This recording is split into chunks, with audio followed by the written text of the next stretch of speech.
الحمد لله الذي أرسل رسوله بالهدى ودين الحق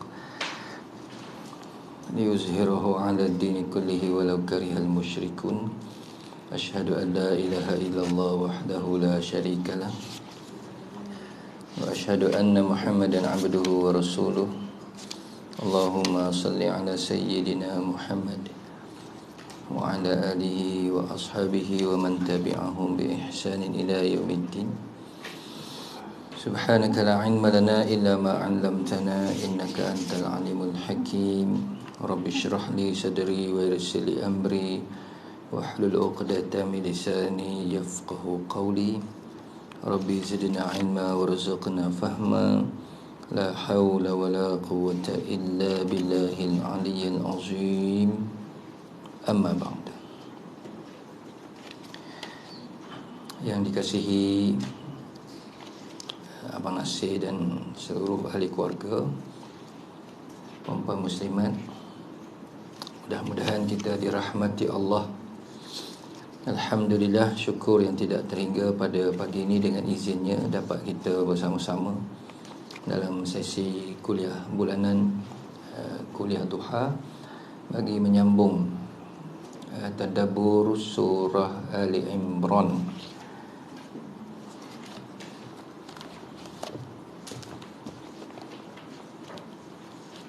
Muka surat 53 ayat 8. Juzuk 3 muka surat 53 ayat 28 ya, surah Ali Imran ayat 28. A'udzu billahi minasyaitonir rajim. Bismillahirrahmanirrahim. La yattakhidhul mu'minuna al-kafirina awliya'a min dunil mu'minin wa may yaf'al dhalika falaysa minallahi fi syai'in illa an tattaqu minhum tuqah wa yuhadzirukumullahu nafsah wa ilallahil masir.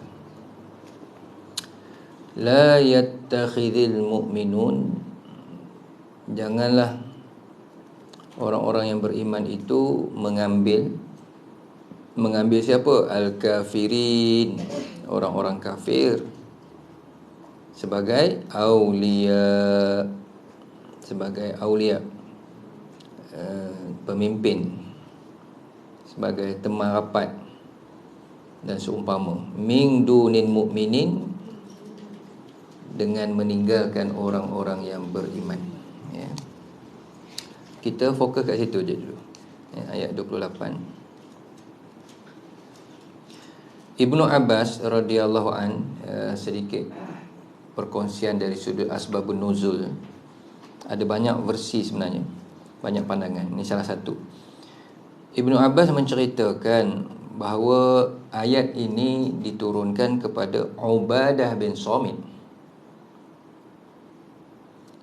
iaitu ketika Nabi keluar dalam peperangan Ahzab, perang Ahzab perang Gali Parit tu, Ubadah berkata kepada Nabi, bersama-samaku ada 500 orang Yahudi, yang mana aku yakin mereka akan menyokong kita. 500 orang Yahudi yang seolah-olahnya berjaya ditarik oleh Ubadah bin Samit. Ubadah ni sahabat lah.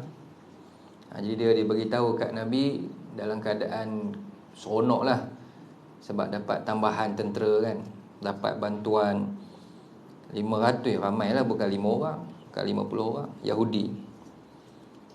Maka turunlah ayat ini ya. Turunlah ayat ini, jangan kamu mengambil orang-orang kafir, apatah lagi yang nama Yahudi ni, aulia, sebagai orang kepercayaan ya. Aulia ni pemimpin pun dia, teman rapat pun dia ya, orang kepercayaan pun dia, banyaklah ya, dia punya huraian tu kan.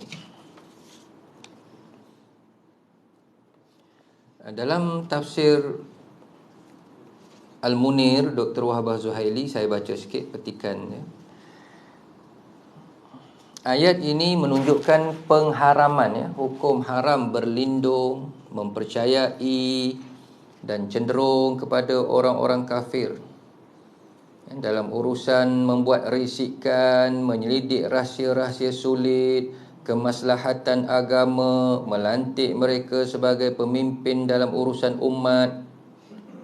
Maka ia jelas sama sekali tidak dibenarkan dalam Islam.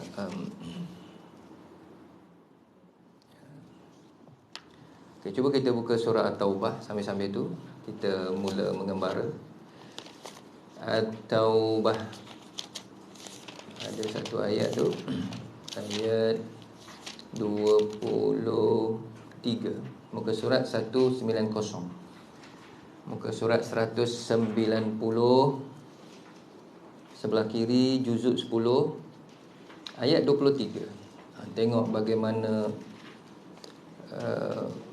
Allah menetapkan prinsipnya, satu garis pandu yang penting. Okey, jumpa dah? Jumpa, ya?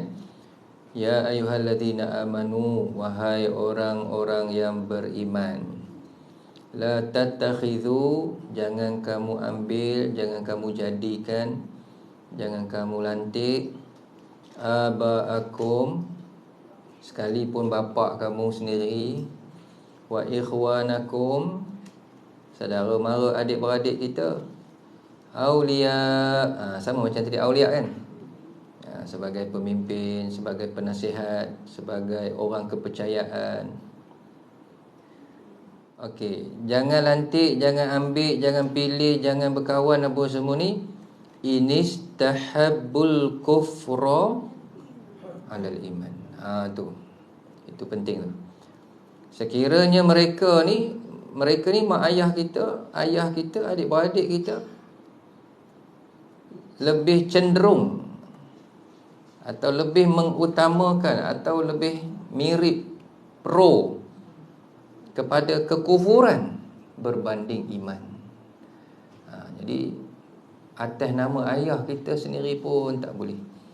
Kita berbinkan ayah kita, tapi kalau ayah kita tu cenderung kepada kekufuran, maka Islam menegah. Yang terang-terang kufur tu lagilah, kan? Macam cerita tadi, Ubadah bin Samit dengan bangga, dengan seronok, bawa berita kat Nabi, aku ada 500 penyokong yang akan bersama-sama kita menguatkan tentera kita, 500 orang Yahudi. Turun ayat ni, kalau Yahudi jangan.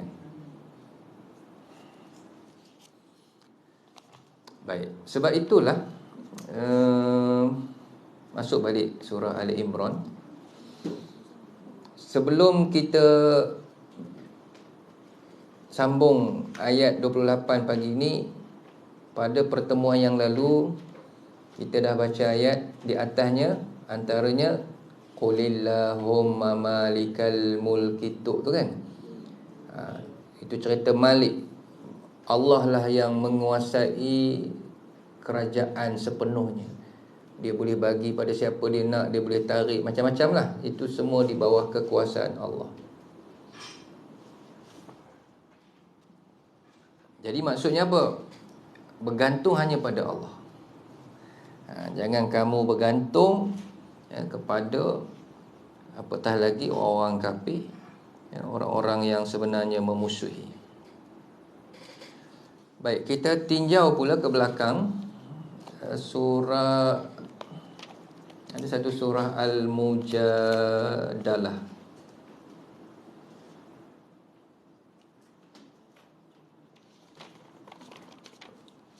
Buka belakang dah. Muka surat 545, 545, juzuk 28, ayat akhir, ayat 22, sebelum surah Al-Hashr.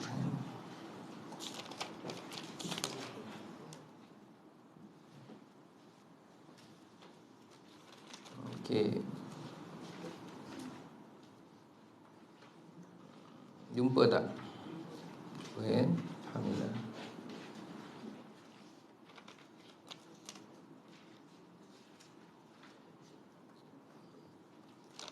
La tajidu qauman, tu, yu'minuna billahi wal yawmil akhir yuwadduna man haddallaha wa rasulah. Situ je. Cuba tengok apa terjemahan dia. Apa dia kata?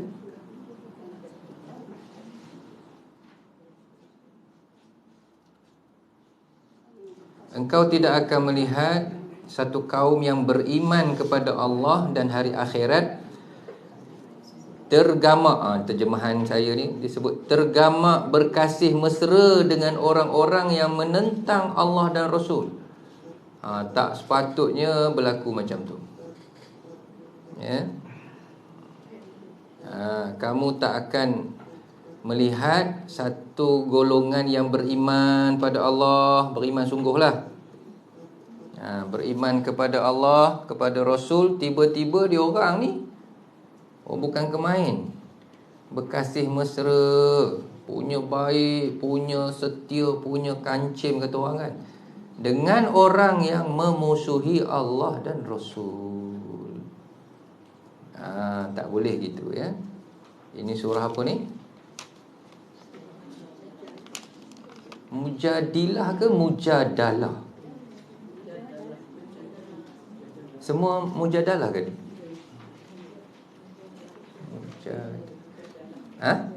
Semua dal baris atas ada yang Mujadilah. Tu yang tu. Jawi baris bawah. Mujadilah. Arab baris atas. Macam mana tu?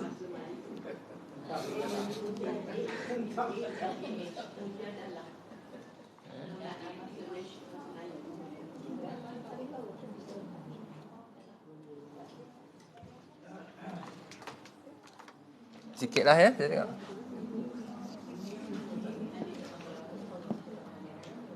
Muja ya, Muja.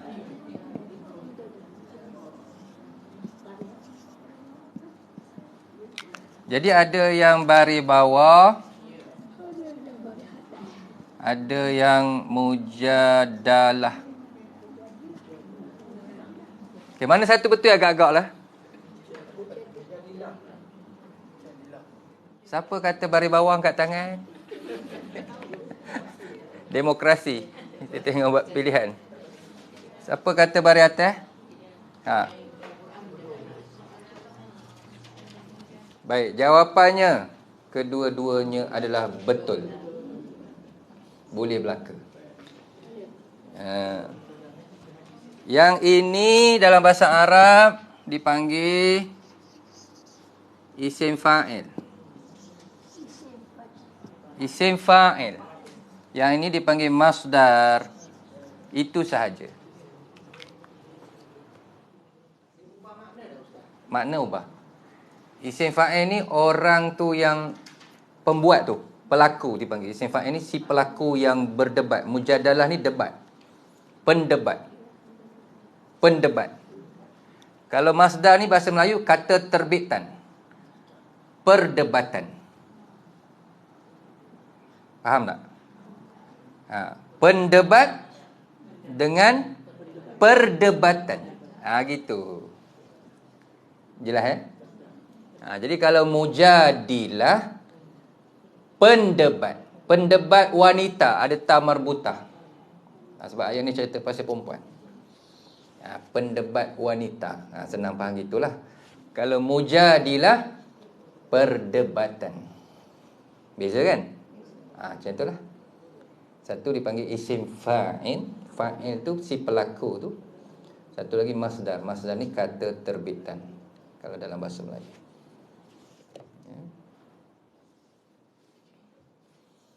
Baik. Memang kadang-kadang confuse juga. Mana satu ni baris bawah ada, baris atas ada. Jadi maksudnya memang boleh dua-dua baris. Jadi setengah mungkin versi Quran tu letak baris bawah lah. Kalau setengah letak baris atas. Bukan silap, dua-dua boleh. Okey, apa ke tadi? La tajidu qauman kan, ayat 22, ayat akhir dalam surah Al-Mujadalah.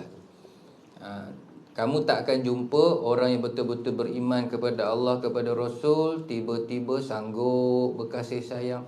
Maknanya lebih orang kafir lagi pada orang beriman. Dia dengan kawan-kawan beriman pun tak macam tu mesranya, dengan kafir bukan kemain. Tak sepatutnya dan tak akan berlaku kalau dia betul-betul beriman kepada Allah. Okey, pun begitu. Pun begitu, kita ke depan sikit. Lepas pada Mujadilah surah Al-Hajj, lepas Al-Hajj tu surah Mumtahanah. Tengok sikitlah. Muka surah 550. 550.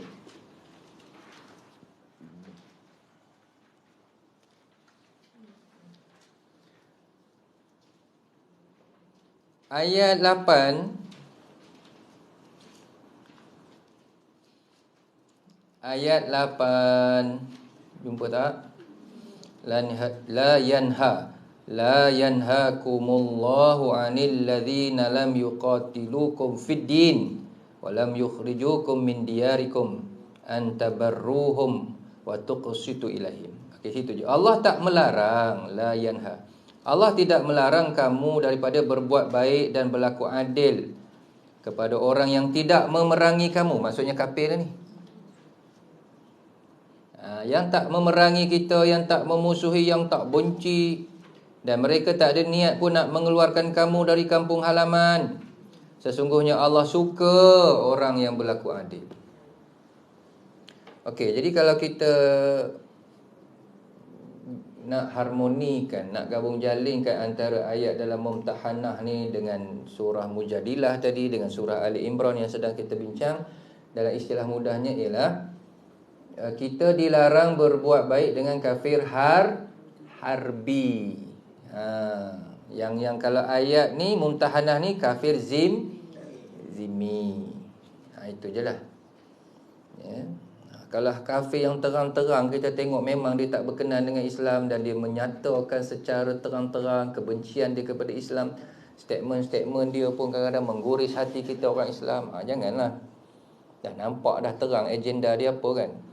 Tapi kalau Islam yang orang kafir yang kita tengok jinak, yang tak buat masalah, yang boleh hormat dalam konteks negara kita ni, Islam sebagai agama persekutuan lah apa semua, boleh hormat dia pun tak kisah. Yang penting boleh hidup, boleh meniaga dah kan.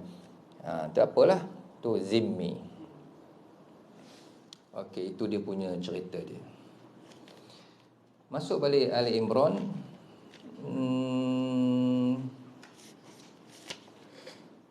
Ayat seterusnya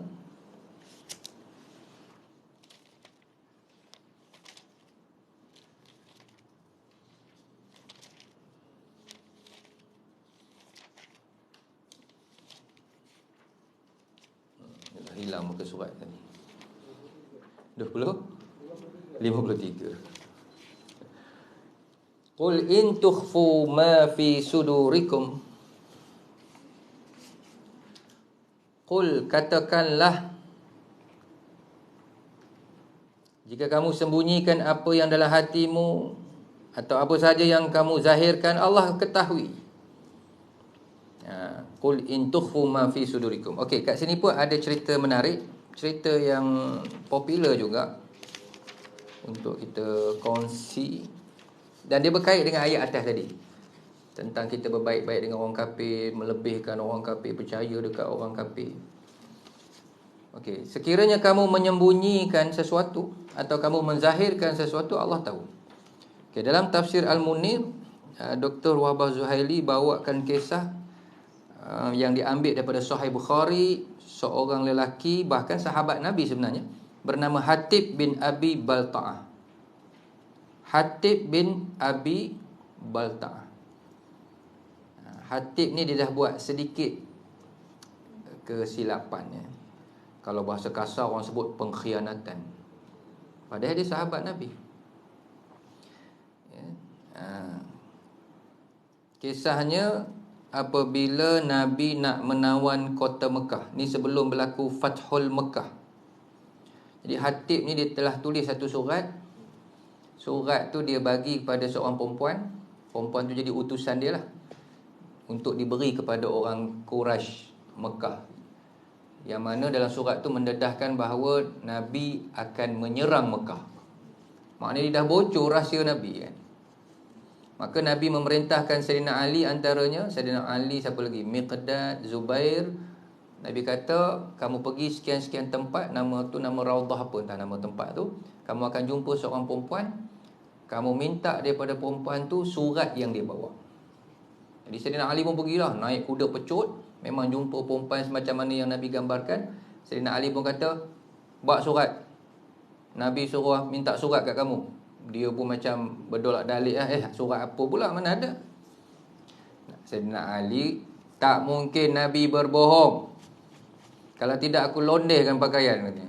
Kata Sayyidina Ali, buka baju apa semua nak cari surat tu. Dia dengar kena gertak macam tu, dia risau lah. Maka perempuan ni pun bagilah surat tu yang dia letak dekat sanggul. Dia sembunyikan surat tu dekat sanggul. Jadi Sayyidina Ali ambil surat tu, tanpa dia buka, terus balik ke Nabi, bagi kat Nabi. Nabi pun baca dan Nabi berkata, ini surat daripada Hatib. Mana Hatib? Panggil dia. Mana orang lain pun tak tahu. Ni Hatib. Jadi Nabi tanya, kenapa Hatib kamu bocorkan rahsia ni? Maka Hatib pun dia kata, ya Rasulullah, aku sebenarnya bukanlah nak bocor sangat. Bukan aku kufur, bukan aku menyebelahi orang kafir, tak. Tapi adalah sebab musabab, yang ada keluarga di sana kan, takut nanti.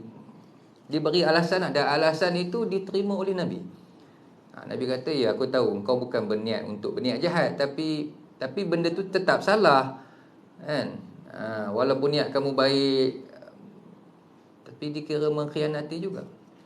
Bila sebut mengkhianati, Sayyidina Umar buka pedang lah. Ya Rasulullah, biar aku pancung je. Hatib ni dah jadi munafik kan? Maka Nabi kata jangan. Sebab Hatib ni termasuk dalam salah seorang ahli perang Badar. Dia memang beriman sungguh. Cuma itulah, itu ketelanjuran dia, kesilapan dia, yang mana Allah sebut, mana-mana yang terlibat dengan perang Badar ni, Allah dah ampun dosa dia orang dah. Hatta dosa yang akan datang pun, itu kelebihan lah. Jadi apa yang disembunyikan, Hatib buat ni sembunyi-sembunyi, Allah tahu. Dia kata qul in tukhfu kan. Bila Allah tahu, Allah bagi tahu pada Nabi. Tu yang Nabi arahkan Sayyidina Ali dan beberapa sahabat lain pergi kejar perempuan tu sebelum dia sampai Mekah.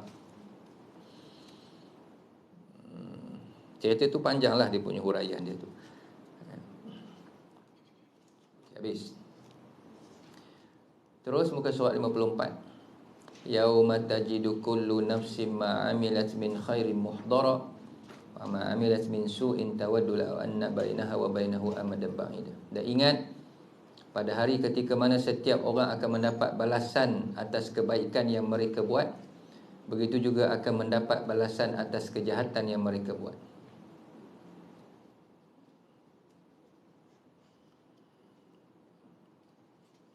Dan berharap, dan seseorang itu nanti akan berharap dekat akhirat nanti, sekiranya ada jarak yang sangat jauh antaranya dengan kejahatan yang dia buat.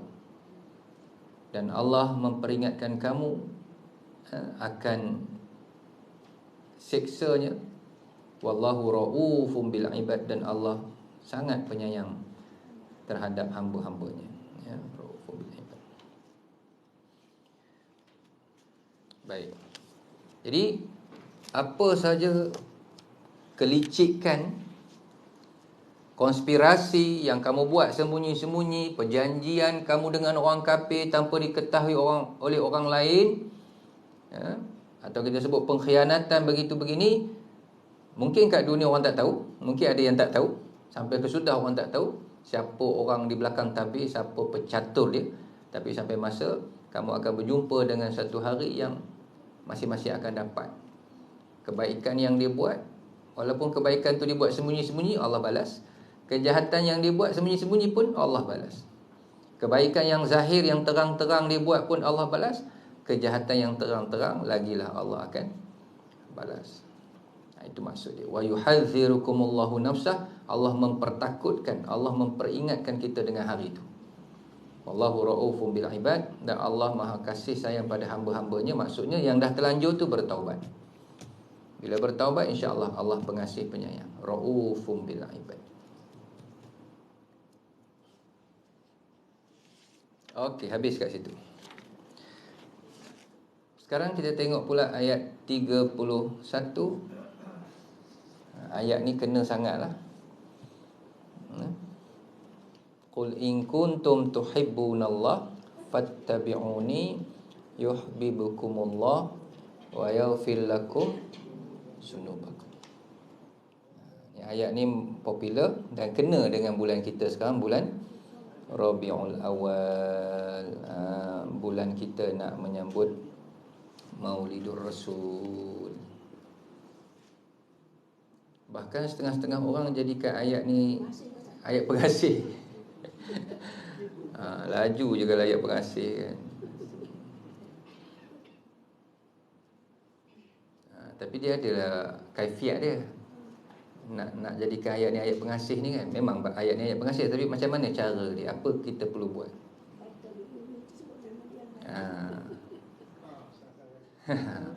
Ustaz ada bocor rahsia dah.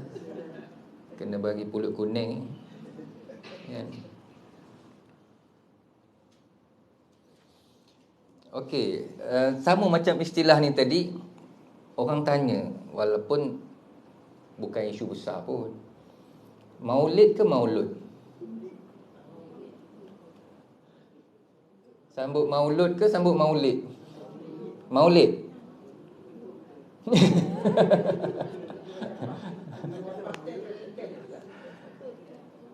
Adakah macam past tense present tense? Ayat tu tak masuk past tense present tense. Dia kalau past tense walada. Walad. Present tense yalidu. Atau surah Al-Ikhlas kita baca tu kan. Lam yalid. Yalid tu present tense. Kalau past tense-nya walada. Jadi maulud dua-dua boleh macam ni juga. Tak ada masalah. Maulud dipanggil isim maf'ul. Tadi isim fa'il. Kawan dia isim maf'ul. Kalau orang putih sebut objek, benda yang kena. Benda yang bahasa Melayu panggil dilahirkan. Tu maulud. Ya, bayi yang dilahirkan. Kalau maulid tanpa ya, ya, mim waw lam dal, maulidun, itu dipanggil isim zaman. Masa kelahiran. Yang tadi bayi yang dilahirkan. Tu kalau terjemah Melayu kan. Kalau maulud, bayi yang dilahirkan, merujuk pada Nabi lah. Kita sambut maulud, Nabi lahir tu. Kalau maulid, masa Nabi dilahirkan tu, 12 Rabiul Awal tu panggil maulud. Jadi benda tu tak perlu bergaduh lah kan. Maulid bukan maulud. Tak ya. Orang gelak je kalau dengar bergaduh bab-bab macam tu. Dua-dua boleh. Dia asal kalimah walada lah. Fi'il madhinya walada. Yalidu. Masdar dia apa? Kalau masdar dia wiladah. Kalau kan dalam fiqh ada wiladah tu, itulah kelahiran. Dia punya isim fa'il dia walid. Itu yang ada orang panggil ayah dia walid. Waw alif lam dal. Walid. Itu isim fa'il. Isim maf'ul maulud. Okey. Katakanlah. Masuk sambung balik. In kuntum tuhibbunallah. Kalau benar kamu mencintai Allah. Kalau kita cinta Allah, apa nak buat? Fattabi'uni, ikut aku. Nabi tak kata kalau cinta Allah cintalah aku. Kan? Tapi fattabi'uni, ikut aku, ikut apa yang aku bawa, ikut ajaran yang aku bawa. Dia gitu. Barulah yuhibbukumullah, Allah akan mencintai kamu. Bukan sekadar cinta, ada package tawaran hebat. Wa yaghfir lakum dzunubakum, Allah akan ampun dosa kamu. Ya. Okey, sikit cinta daripada hub, ba. Hubbud dunia kan orang sebut, hubbud dunia, cinta dunia, cinta dunia. Okey. Ini huruf ha. Orang Melayu panggil ha pedas kan? Makhraj dia kat mana makhraj dia? Halqiyah halqiyah, halqum. Yang ni makhrajnya dekat bibir, syafatain. Yang ni tekak. Okey, cuba analisa apa simbolik ha pedas dengan ba bibir tu yang berkait dengan cinta. Oh, ni kita cerita cinta sikit.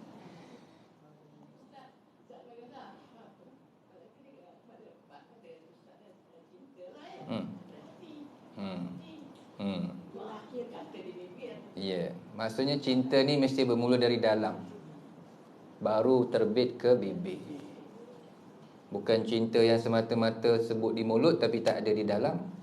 Itu dipanggil retorik lah, bohong kan. Atau ha tu di dalam, maksudnya bila tekak tu dari dalam lah. Itu satu. Ni ada sabdu kan? Hubbun. Apa makna sabdu? Asalnya ada satu lagi ba, ada dua ba. Tapi buang ba yang ni, bosap. Jadi asal ada jadi falsafah cinta ni macam tu lah. Dua hati, satu ji.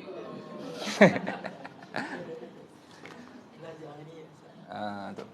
Dia mahir tu, dia punya huruf tu. Jadi cinta ni mesti bersatu.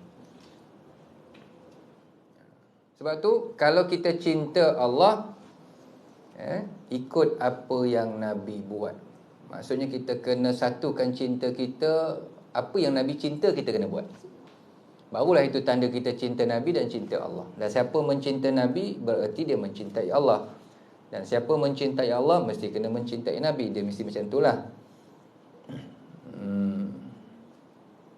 Dalam bahasa lain, selalu kita dengar, kita ni kena didik hati kita suka apa yang Nabi suka, benci apa yang Nabi benci. Baru betul sejati cinta. Barulah ba dengan ba tu bersatu, hub. Kalau Nabi suka, tiba kita tak buat, tak suka pun, tak minat pun, tak cinta lagi. Benda yang Nabi tak suka, itu pula lah yang kita buat-buat, tak jadi. Tu hub.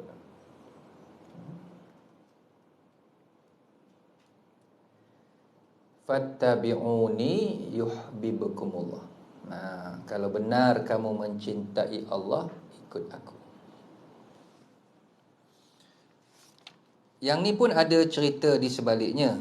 Kalau kita tengok,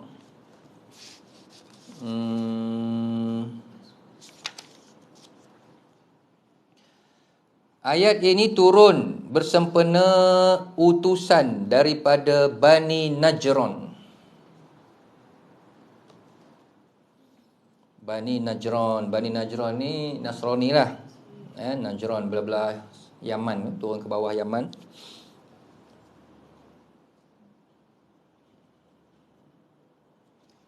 Mereka mengatakan kami mencintai Allah. Mereka ada kitab kan, kitab Injil. Kami mencintai Allah. Beria menzahirkan kata mencintai Allah. Maka turunlah ayat ni, hei Bani Najran, hei puak-puak Nasrani, kalau betullah kamu cinta Allah, ikut apa yang aku bawa. Gitu. Selagi kamu tak ikut apa yang aku bawa, ungkapan cinta Allah itu dusta dan palsu. Tak betul.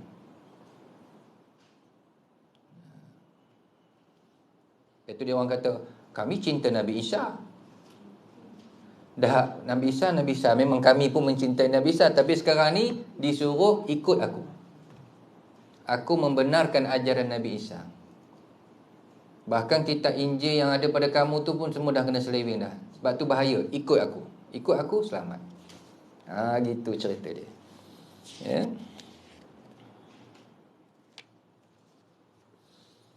Baik.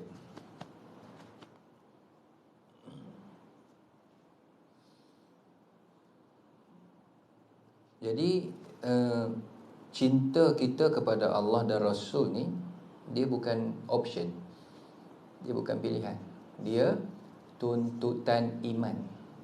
Kalau tak cinta Allah Rasul, maknanya tak beriman. Dahsyat, beratlah.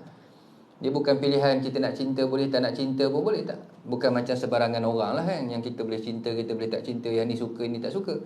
Allah Rasul ni wajib, bahasanya wajib atas tuntutan iman mencintai Allah dan Rasul. Kalau tidak, rosaklah iman. Dan bukti cinta tu duduk pada fattabi'uni, ikut apa yang aku bawa. Quran, hadis, ikut suruh solat, ikut tutup aurat, ikutlah.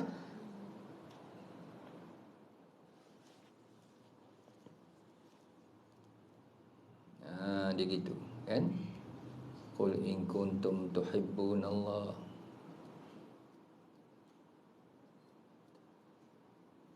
Okey, cuba kita buka. Tadi dah tengok dah. Dah duduk dah kat situ. Patah balik. Surah Al-Hash. Surah Hash ni yang tadi diapit oleh surah Mujadilah dengan surah Mumtahanah tadi, kat situ dia. Al-Hash.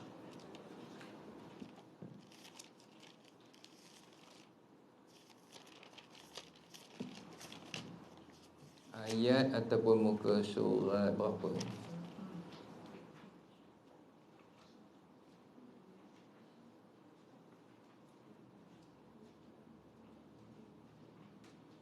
Muka surat 546. Yang kita nak tengok ni 546.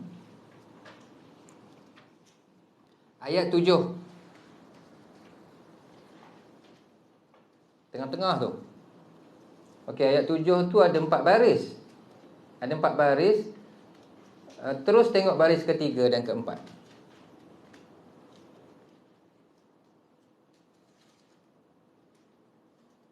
Jumpa tak? Tengok dekat wama atakumur rasul. Itulah yang biasa kita dengar kan. Musim-musim Maulid ni, ini antara ayat-ayat yang kita akan baca. Wama atakumur rasul fakhudhuh. Tu apa dia? Dan apa jua yang datang daripada Nabi, fakhudhuh, maka ambillah. Akhadha, khudhu, ambil, buat. Maksudnya apa yang Nabi suruh, buatlah. Wa ma nahakum anhu, dan apa-apa yang Nabi larang, nahi mungkar kan tu, nahakum anhu fantahu, maka jauhilah. Tu dia. Jadi apa yang Nabi larang jangan buat. Apa yang Nabi suruh buat. Tambah yang wajib lah. Yang wajib. Lepas tu yang sunat ikut kemampuan. Lepas tu yang Nabi larang haram, tinggal. Lepas tu yang makruh.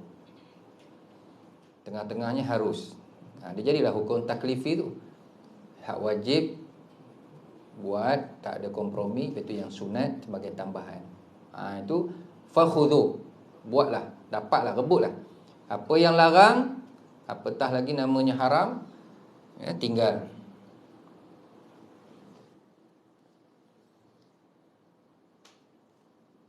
Okey, ayat ni ayat 7 ni ada setengah ulama mengulas dari sudut apa ya? Dipanggil bab bid'ah. Bid'ah ni takrifnya apa yang Nabi tak buat. Adakah benda yang Nabi tak buat kita tak boleh buat? Tak semestinya gitu. Sebab ayat ni hanya menyebut apa yang aku larang, jangan buat. Dia tak kata apa yang aku tak buat atau apa yang aku tarku, yang tinggal. Dia bukan guna ayat tinggal.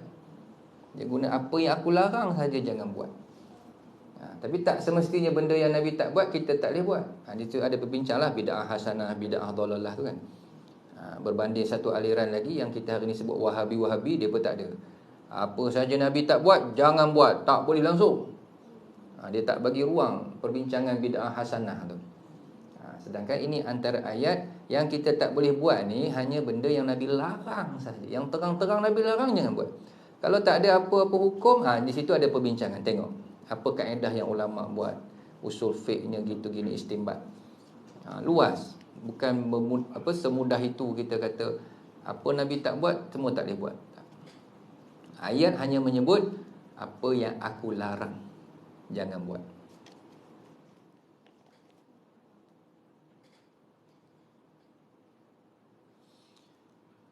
Okey. Dan di situ juga kita akan petik lagi satu ayat, ayat-ayat wajib musim Maulidur Rasul. Ayat-ayat wajib. Surah apa? Al-Ahzab. Tengok surah Al-Ahzab.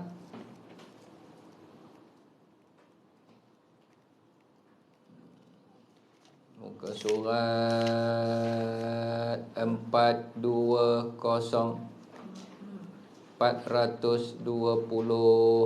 Ini ayat-ayat wajib lah yang kita akan baca sempena Maulidur Rasul.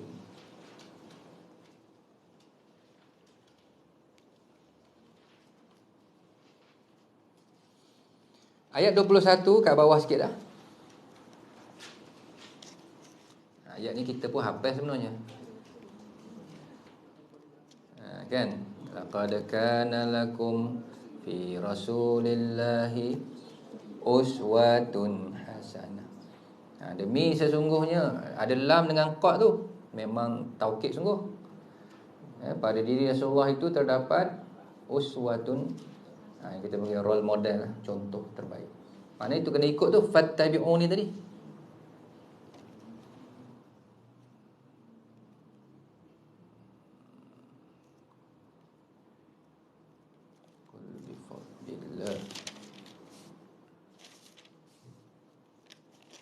Okey. Itu ayat surah Al-Ahzab.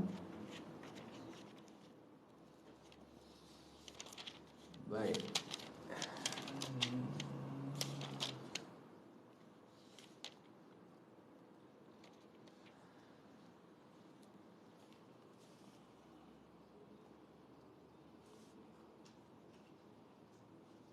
Qul bi fadlillah.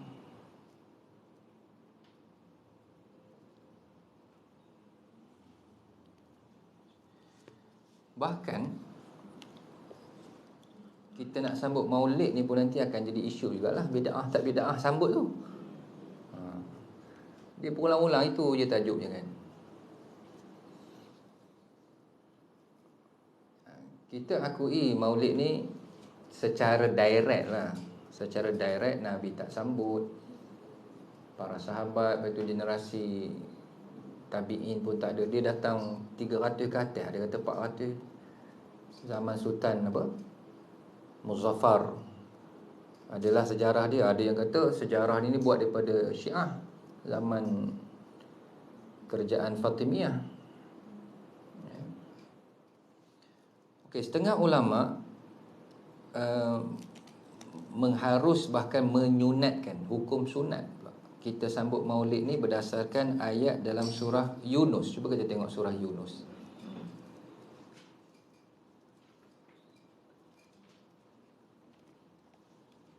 Muka surat 215. 215.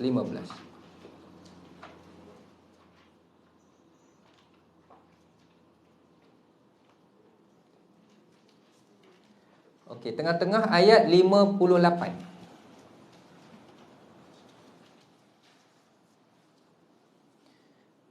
Qul bi fadlillahi wa bi rahmatihi fabidzalika falyafrahu huwa khairum mimma yajma'un. Apa terjemahan dia? Katakanlah, dengan kurniaan Allah dan rahmatnya hendaklah mereka bergembira. Falyafrahu, gembira. Itu lebih baik dari apa yang mereka kumpulkan. Okey, qul bi fadlillah wa bi rahmati. Rahmat tu setengah ulama tafsir adalah Nabi kita Muhammad. Sebab kan Nabi ni membawa rahmat kan, wa ma arsalnaka illa. Jadi rahmat tu setengah ulama tafsir merujuk kepada Nabi. Maksudnya hendaklah kita ni bergembira dengan kurniaan Allah. Apa kurniaan Allah? Allah kurniakan kita Nabi Muhammad. Jadi dengan kelahiran Nabi tu kita salahkah kita bergembira dengan kelahiran Nabi? Tak salah. Bahkan sejarah Maulid ni pun antaralah salah satu kenapa wujudnya Maulid ni. Sebab zaman tu orang dah semakin lupa dengan Nabi, dah semakin jauh dengan Nabi, dah dijadikan orang lain pula ikon. Maka tu yang kata Sultan Muzaffar ni tadi, dia ambil inisiatif kena buat sambutan Maulid. Memang bid'ah, tapi bid'ah yang baik, hasanah. Bahkan kalau kita padankan ayat-ayat Quran, hadis-hadis, kena macam ayat ni lah, kena bergembira, ya. Dalam kita sambut Maulid pun orang lupa Nabi lagi, tak kenal Nabi. Tu.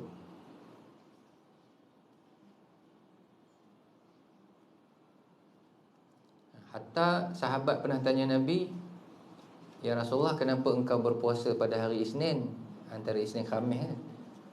Banyaklah jawapan dia. Salah satunya amalan diangkat masa tu. Itu salah satu apa Nabi kata? Hari aku dilahirkan. Isnin ni hari aku lahir. Maksudnya kalau ikutkan secara tak langsung lah, Nabi pun mengingati hari kelahirannya. Jadi kita sebagai umat faham-faham lah, kan? Walaupun memanglah nak tunggu hadis yang direct, sambutlah hari jadiku, maka pahalanya sebesar gunung Uhud, tak ada.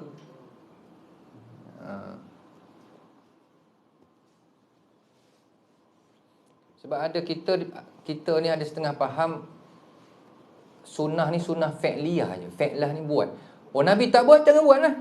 Nabi pun tak sambut hari jadi dia, tak ada ajak sahabat kumpul-kumpul ingat, tak ada. Sahabat pun tak buat, sahabat lagi faham kan. Sunnah ni bukan fi'liyah je, dia ada sunnah lisan, takrir. Kan Nabi ada sebut, ajarlah anak kamu berenang, apa lagi? Berkuda, memanah. Okey, Nabi sendiri pernah berenang tak? Jadi kalau Nabi tak buat, kita jangan buat. Dah, bukan begitu. Tapi Nabi suruh lisan, sunnah lisaniyah. Yang Nabi buat, buatlah. Itu fi'liyah. Yang Nabi tak buat, ada ketika Nabi sebut dengan mulut. Kadang-kadang sebut tu direct, kadang-kadang sebut tu indirect. Jadi ulama yang cerdik bijak tengok, oh, fahamlah.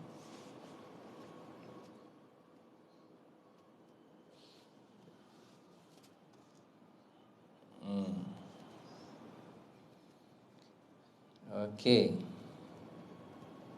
Habis. Apa tu? Ada muzik tak tu? Background. Awak buat kerja kot. Okey.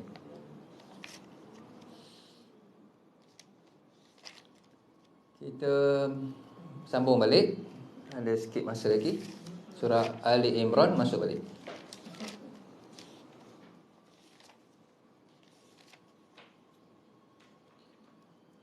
Qul ati'ullaha war rasul fa in tawallaw fa innallaha la yuhibbul kafirin.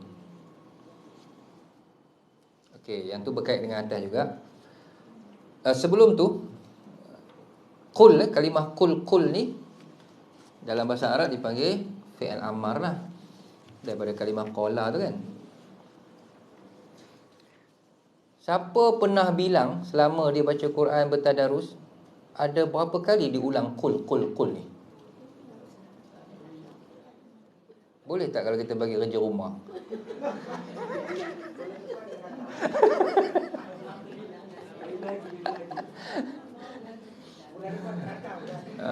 Bukan perempuan tak datang, saya pun tak datang sama. Semua. Itu pasal kan. Baik. Tak payah susah hati, saya kongsi je. Saya pun tak bilang, ulama dah bilang siap dah. Kita copy paste je. Tu kena menghargai kerja-kerja ulama ni kan. Banyak dia orang mudahkan kita. Dia tekun hidup dengan Quran ni, semua dibilang-bilang. Okay, kalimah qul dalam Quran sebanyak 332 kali. 332. Qul semualah. Qul huwallah, qul a'udzu birabbin nas. Ada je qul. Okey. Yang lebih menariknya, kenapa saya kongsi? Yang lebih menariknya, bilangan itu sama dengan qalu. Qalu kan? Qalu inna lillahi wa 332 juga qalu. Jadi setengah ulama kata qalu tu ada setengahnya dia berbentuk pertanyaan. Orang tanya, qul tu jawapan.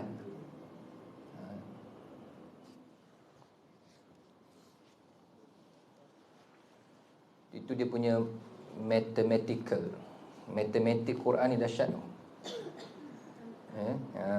Dia bukan sembrono, ada je.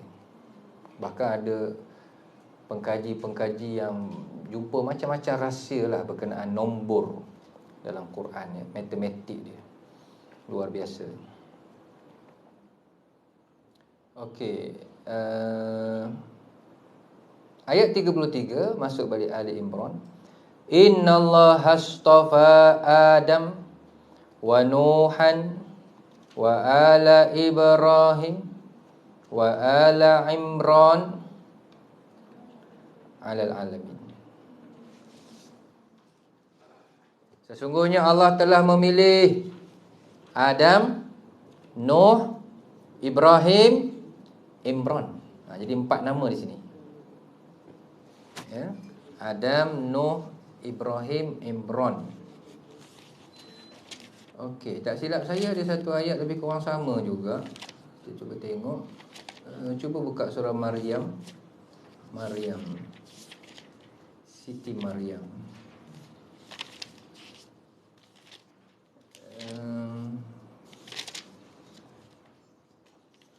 Kalau tak silap lah. Apa ayat ni? Idza tutla alaihi ayatuna. Okey dah. Kalau tak ada situ.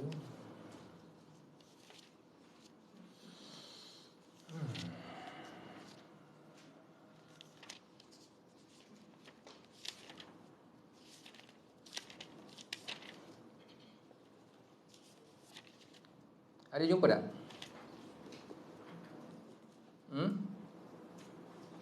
Jumpa tak? Apa yang jumpa kan?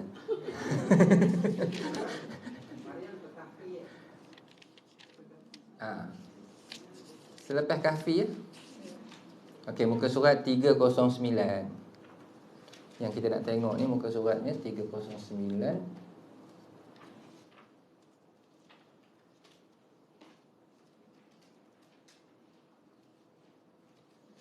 Kat sini dia tukar.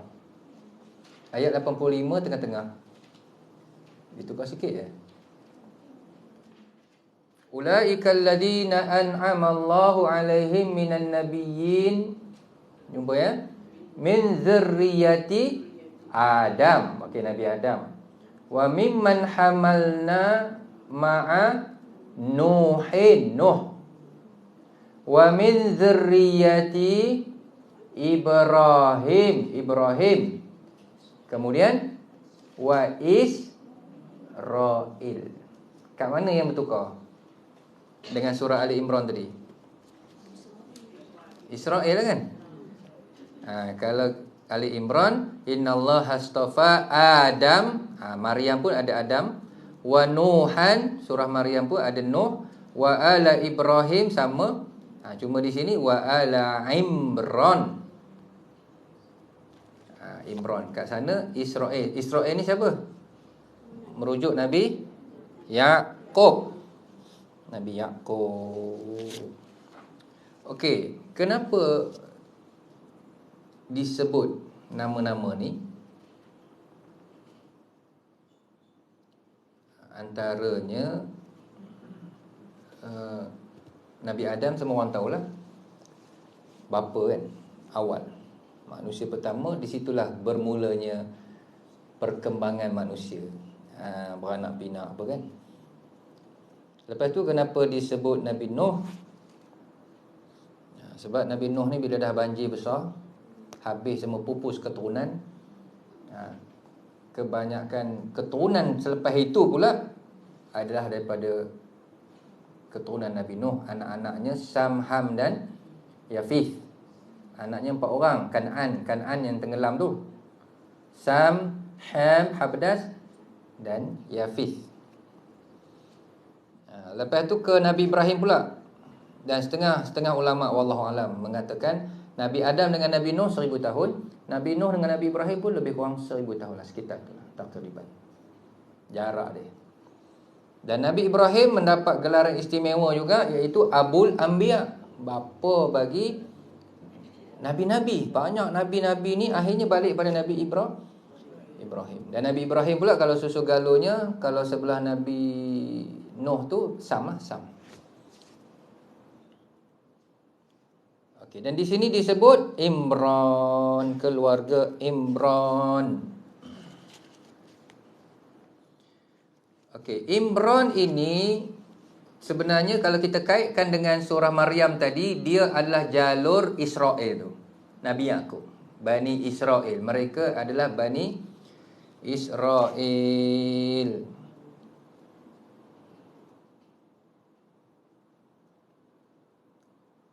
Melalui anak Nabi Yaqub yang bernama Yahuda. Anak Nabi Yaqub 12 orang.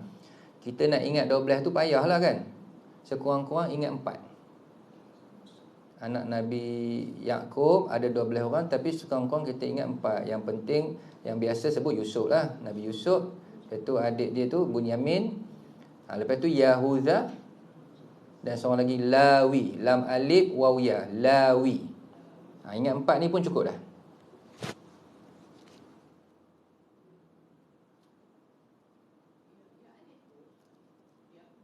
Ya? Yahuda. Ya, ha simple dengan waw. Lepas tu zal alif. Dia zal. Yahuda. Okey, sikitlah saya kongsi. Puan-puan catat. Bawah Lawi. Di bawah Lawi ni, ke bawah nanti dia akan turun 3 Nabi, Harun, Musa dengan Ilyas. Saya malas nak tulis. Bawah Lawi, anak Nabi Yaqub Lawi ni, Harun, Musa, Ilyas. Bawah Bunyamin, Yunus.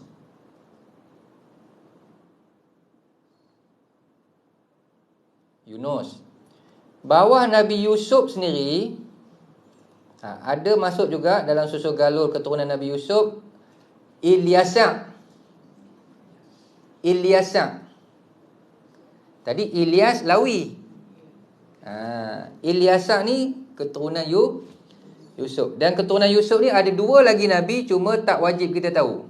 Tapi ceritanya popular dalam Quran, iaitu Nabi Nun dengan Yusha.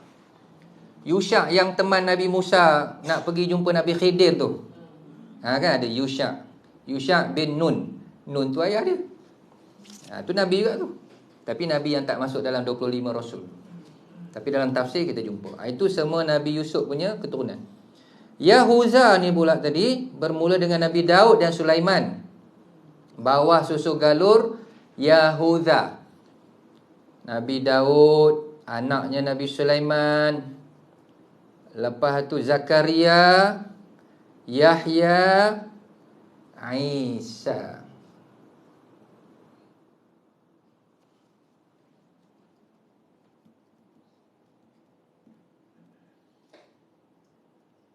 Jadi Isa ni lah yang mengena dengan Imran yang kita bahas ni. Surah Ali Imran.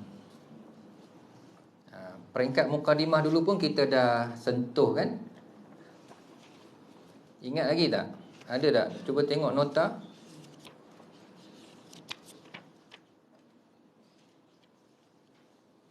Siapakah Imran kan? Jadi Imran ni maksudnya dia datang daripada, kalau atasnya Nabi Sulaiman, macam itulah.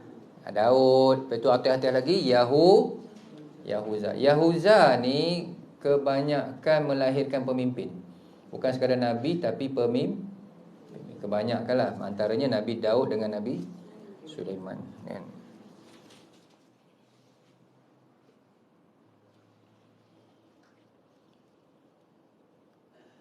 Okey, kita ulang balik sikit lagi. Imran berkahwin, isterinya nama Hannah. Hannah tu.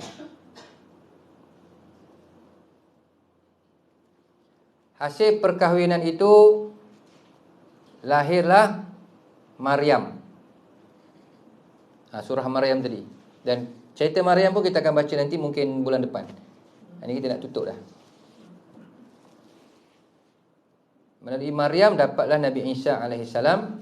Jadi Imran adalah kakeknya Nabi Isa.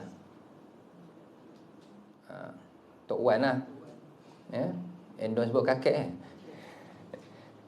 Atuk. Embah ke? Mbah. Jawa. Banjar sebut apa? Nenek. Jadi Imran ni atuk kepada Nabi Isa. Kemudian ada yang sangkut pautnya kat mana pula nanti? Siapa tadi? Isteri Imran siapa? Hannah. Hannah ni dia ada kakak. Namanya kalau bahasa mudah pelat yang lajah paling senang kita sebut Alia. Alia. Walaupun dia macam-macam, ada kata Asia, ada kata Elizia, sekarang terbit sampai Elizabeth tu. Elizabeth. Kalau tengok Ustaz Auni dalam kuliah dia dekat YouTube, dia sebut macam itulah, lebih kurang lajah dia. Elizabeth. Elizabeth ada kata macam-macam lah. Saya sebut Alia je senang. Itu kakak kepada Hannah. Alia ni berkahwin dengan Nabi Zakaria. Nabi Zakaria dapatlah Yahya. Jadi apa hubungan Nabi Yahya dengan Siti Maryam? Sepupu. Gitu. Apa hubungan Nabi Yahya dengan Nabi Isa? Anak saudara. Itulah lebih kurang Ali Imran, keluarga Imran. Tapi kalau keluarga Imran saja kecil tu je lah. Imran, Maryam, Isa. 3 generasi ni semua soleh-soleh belaka. Jadi Imran ni bukan Nabi. Dia orang soleh. Orang soleh. Okey. Jadi Imran ni kalau surah Maryam dia balik pada Israel. Nabi Yaqub. Nabi Yaqub. Baik. Setakat itu dulu, insya-Allah akan datang kita akan baca babak-babak menarik bagaimana Siti Maryam lahir. Bagaimana hebatnya ibu yang bernama Hannah ni tadi, nak jadi ibu yang hebat, yang cemerlang. Dan bagaimana boleh Nabi Zakaria bela pula Siti Maryam, mana pergi mak ayah dia? Mana pergi Imran dengan Hannah kan? Sebab akhirnya Siti Maryam dijaga oleh Zakaria. Itu kita akan tengok nanti.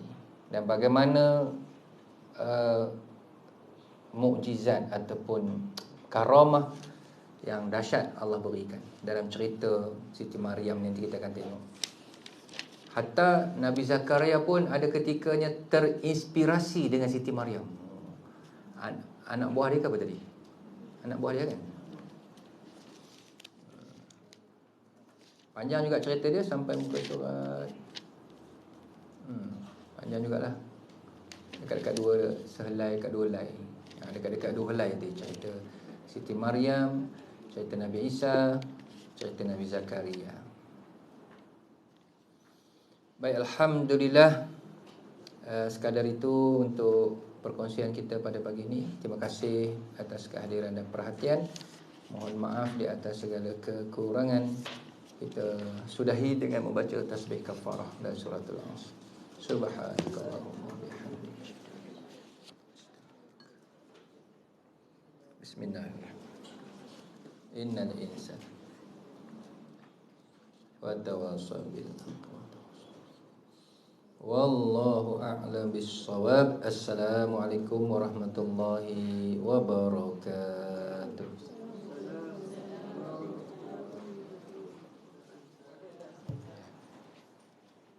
Ini dah tutup ke?